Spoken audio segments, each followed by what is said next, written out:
Formula One has arrived, and the drivers and teams have spent 3 days testing in Bahrain as they prepare for the season opener next weekend. It might just be testing, but there are some interesting indications to suggest this season may well be more competitive. So, what have we learned from testing? Let's have a look. My name's Andy, and this is Behind the Drive. Of course, I have to caveat this video with the fact that this is just testing. We don't know the fuel loads or setups of the cars, and many teams keep their cards close to their chest. Red Bull's risk seems to pay off. Red Bull have taken a risk with their car design this year. The team was so dominant in 2023 and could have probably bought a small evolution of their car and still dominated the World Championship. But their car shape has changed. The side pod design is being compared to the zero pod concept from Mercedes of the past, and the Red Bull team have certainly been influenced by the Silver Arrows in terms of their engine cover, with the so-called gullies extending back from the halo. This design is very different from the other teams on the grid, and even Sergio Perez has said that the change in design philosophy has been brave from the team.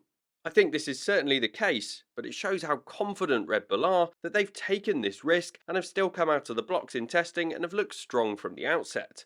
The team seemed to very quickly get to grips with their new car, and after reportedly having a couple of challenges early on in day one, they looked ominous beyond that point. On the whole, Red Bull completed 390 laps over the course of the 3 days, and they put in the 5th and 6th fastest lap times of the 3 days, which they set on a harder compound of tyre compared to all the drivers ahead of them. It seemed like the Red Bull team were focused on the race pace through the test sessions, and the car generally looks to be confidence-inducing in the hands of Max Verstappen. This suggests that the 2024 season will continue with the trend of 2023, with Red Bull being the team to beat, and Max Verstappen certainly being the driver to beat this year. Red Bull have taken a risk, but right now, it seems it's paid off for them so far. So it's got to be a green box for Red Bull for their strong start to the season and laying down a new marker for the other teams to beat. Ferrari looked like they could take the challenge to Red Bull. In terms of the teams behind Red Bull, it seems like Ferrari are the favourites to be in that second best spot at the early point this season. Having said this, the other teams behind Red Bull are all showing moments of brilliance, and any one of the Ferrari, Mercedes, McLaren and Aston Martin teams could well be in the mix for that spot.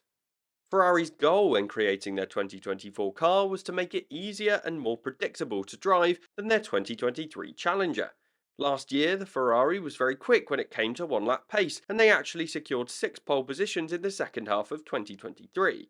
This shows that they have the potential to compete with Red Bull in that environment, but their races tended to go wrong.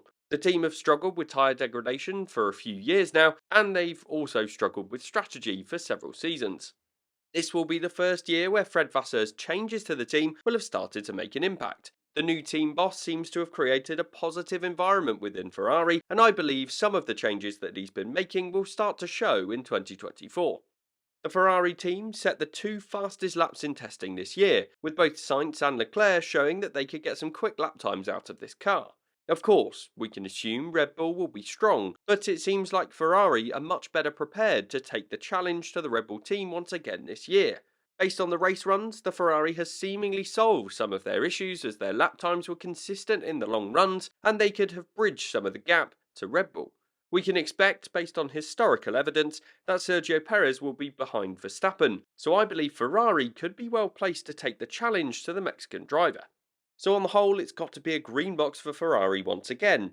They seem to have taken a step forward, and the car looks easier to drive and more predictable for Sainz and Leclerc. And if you want Ferrari to become more competitive with Red Bull this year and have a fight for the championship, then you should definitely subscribe to Behind the Drive. Alpine have gone backwards. Over the last 12 months, both Aston Martin and McLaren have made a huge step forward and caught up with Mercedes and Ferrari, who were previously at the front of this chasing pack. It seems like the teams behind Red Bull will be very close once again in 2024. And there is now an open question as to which team will be the next to make that step forward. You would expect that Alpine, as a manufacturer team, would be in the best place to make that leap. While most teams had a strong start to testing and seem to be happy with the progress they are making, Alpine have been playing down their chances, with Pierre Gasly saying that the team know that it won't be an easy start to the season.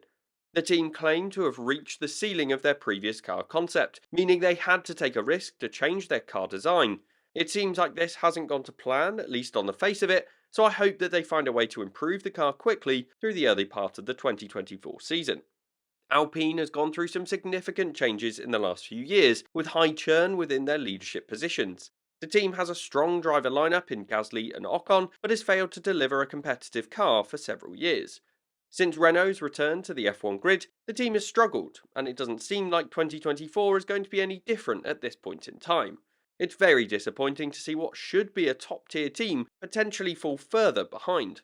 The Alpine setup should be rivaling the likes of Aston Martin and McLaren, teams that they were ahead of just 2 years ago, when these aerodynamic regulations were first released. I think Alpine may well have dropped backwards towards the likes of Sauber, Williams, and Haas, as many people at the testing seem to think that the Alpine car looked like a handful to drive. An unpredictable car is not what the team would have wanted, but with the new concept, they could well make quick progress in 2024. But for now, it's a red box for Alpine based on what they've shown in Bahrain this week. McLaren and Mercedes seem to have their strongest start in the new aero era.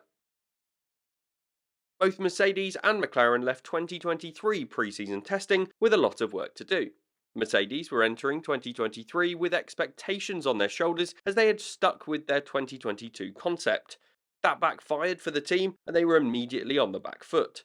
McLaren started the 2023 season being one of the worst teams on the grid, as they struggled with being late, which meant that the car that began the season was not the one that they had planned to start the season with. It was a draggy car with poor aerodynamic efficiency, which resulted in the team struggling to compete for points. But both teams turned it around in 2023, making rapid changes that very quickly pushed them up the order. McLaren in particular was a team that made amazing progress as they brought upgrades to their car, propelling them to become the second fastest car on some occasions. This year though, the McLaren and Mercedes teams have started off very well. It seems both have picked up where they left off in 2023 and they are quietly confident. Mercedes technical director James Allison said that the team's data from the on-track runs matched the expectations that they had from their simulator. This correlation is critical when it comes to managing car setups and car development.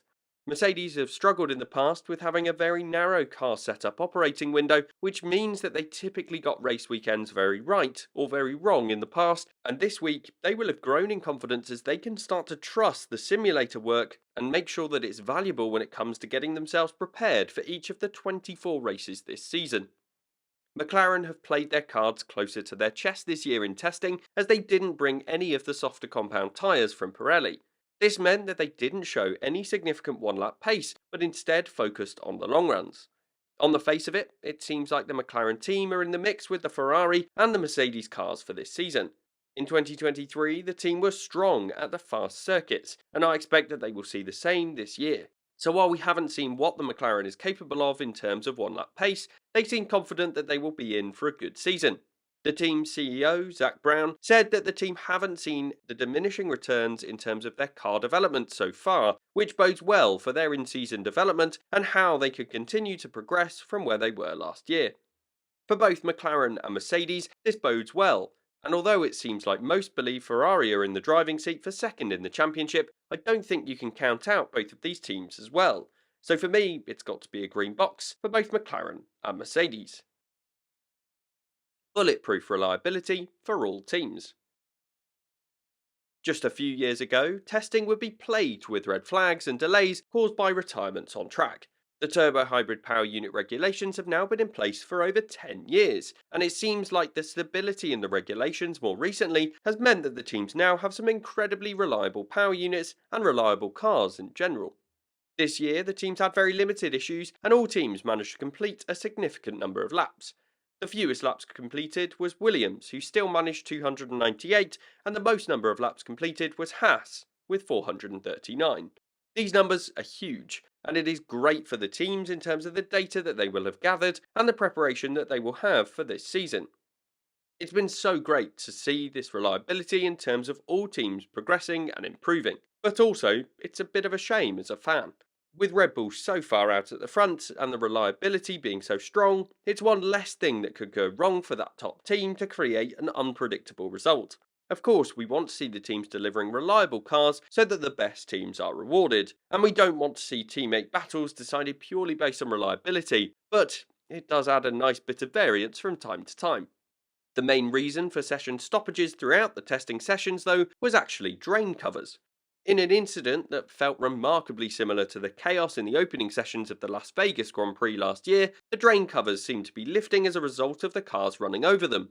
It's a shame and a surprise to see this happening at a Grade 1 permanent circuit. So, on the whole, it's got to be a green box for the teams in terms of reliability, but it should also be a red box for the track issues, and I hope that this is sorted in advance of next week's running. Honourable mentions.